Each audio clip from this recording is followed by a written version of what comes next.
पीर जो ॻोठ अफ़सोसनाक वाक़ियो। पीर जो ॻोठ गुलशाह पकड़ जे नज़दीक केलनि जे बाग़ मंझां मिलियल तेज़ धार वारे औज़ार सां गिभा थियल लाश जी सुञाणप थी वई। संदसि वारसनि मिलियल चपल, टोपी ऐं शलवार मां सुञाणप कंदे चयो त ही 8 ॾींहं पहिरियां गुम थियल शख़्स नूरुद्दीन शंबाणी वेठल ॻोठ नूरा जा आहे।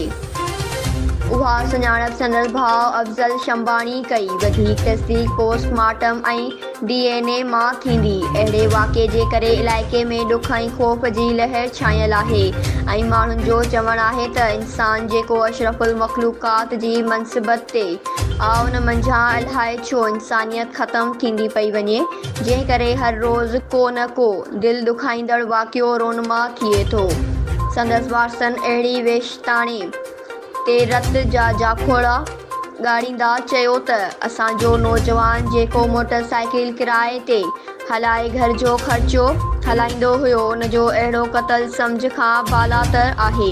उन्हनि मुतालबो कयो त ज़ालिमनि खे जल्द गिरफ़्तार करे सख़्त सज़ा ॾेई असां सां इंसाफ़ कयो वञे। Reporter Syed Shafqat Ali Shah, news Sindh Express News, परलाव, तालका, कंगरी।